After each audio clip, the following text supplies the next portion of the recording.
Hello, my name is Dawn Casey. Today we're going to talk about how to write a killer cover letter. Have you ever wondered whether or not you should include a cover letter? Or what is the purpose of a cover letter? Well, you've come to the right place. A cover letter is a sales letter that sells you as a candidate. It should introduce you to the reader, highlight your writing skills, highlight your strengths, and it gives you a prime opportunity to stand out from all those other candidates. A winning cover letter compels the reader to call you for an interview.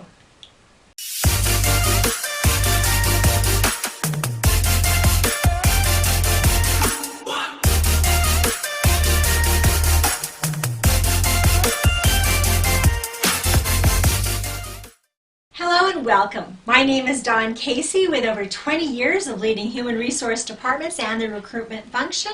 I now help people with their career challenges, changes, and questions. This is the Career Rescue Coach YouTube channel. What makes this channel a little bit different is that I've been helping employees navigate the career waters for over 20 years.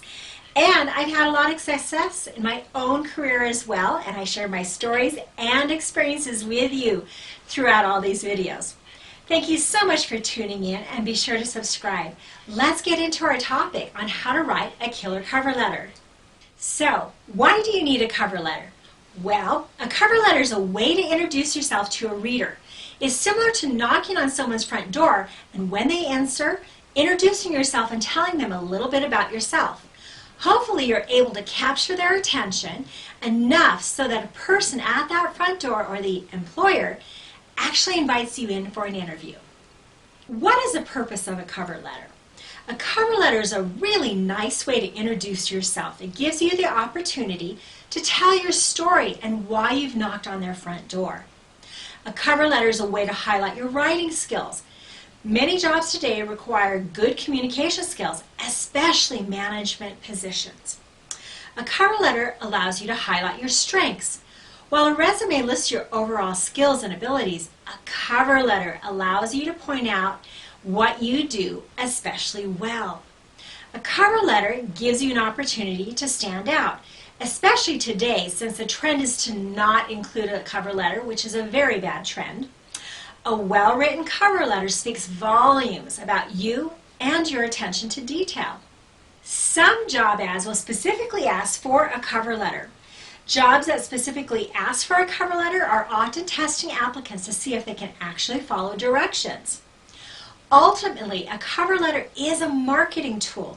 Failing to include a cover letter is a huge missed opportunity. Cover letters also help you develop your personal story, and this is the same story that you would use at job fairs and at networking events. It helps you become much more comfortable verbalizing your story.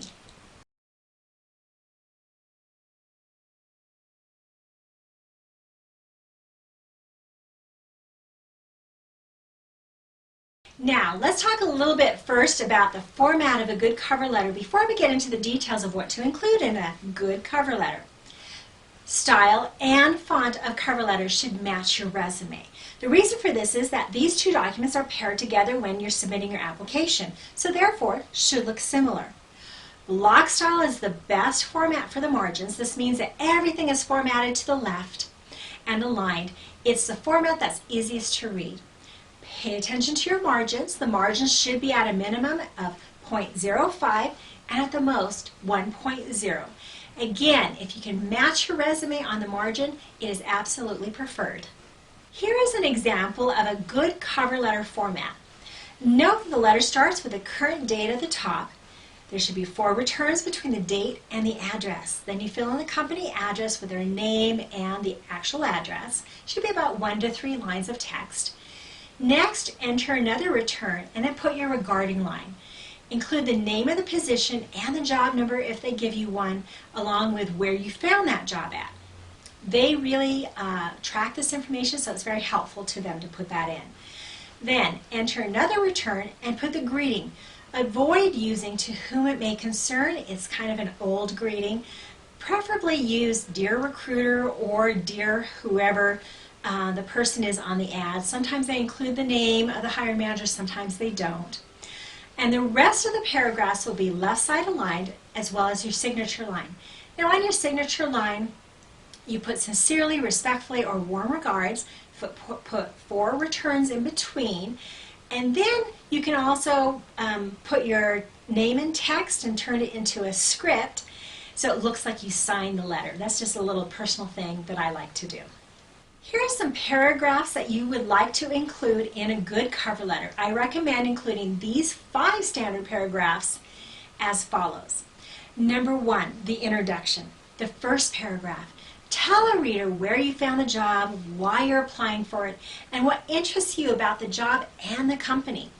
This, of course, requires a little research on your part, but will show the reader that you're very serious about the position and about their company. Here's an example.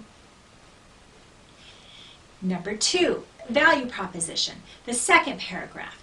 This is where you'll pick out the 2 most important skills or requirements of the job and tell the reader how you excel in these areas by providing a clear example. Here's an example of that. Number 3, recent accomplishments.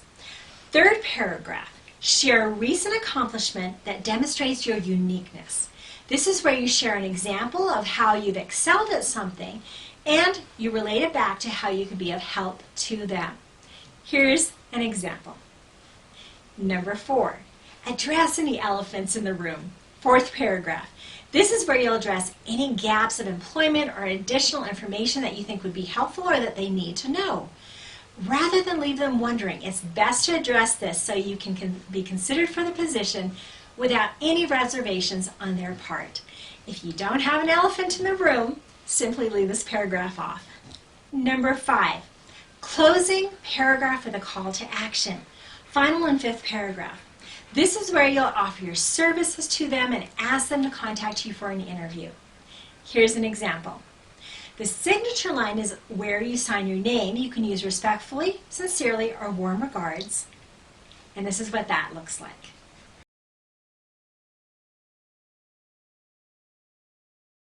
Final tips. Number 1, cover letters should be personal and friendly. It should tell your story from your point of view, and your personality should try and come through as much as possible. Number 2, remember that your first paragraph is your introduction. It's your hook. It's what you entice the reader to continue reading on with. So make it good. Number 3, cover letters are not a rehash of your resume. Typically, cover letters are pointing out new and different information that maybe is not found in your resume.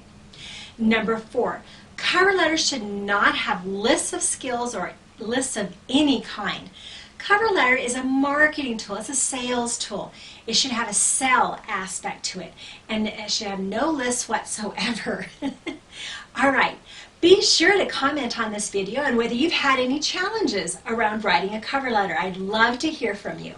Now that you have finished your cover letter, please check out my video series on how to write a winning resume. This video series starts with an overview of each section and then walks you through each section of your resume, literally. So it really gets down to the details. We've talked about why you should include a cover letter with your resume and the purpose of that cover letter, how to format your cover letter, and the paragraphs to include in your cover letter, along with some final tips. Please remember to subscribe to this channel, and don't forget to check out the Career Rescue Coach Facebook page for great articles and where you can ask questions. Be sure to share your comments below. I'd love to hear from you. I'd love to start a dialogue and hear what's on your mind. And here are some social media addresses for you to come visit me in other locations. And I'll also have a website up coming soon, and it's called the Career Rescue Coach, where there'll be a lot more resources and help for you. Thank you so much for tuning in. My name is Dawn Casey as a Career Rescue Coach, and remember, change your job, change your life. Be safe and be well.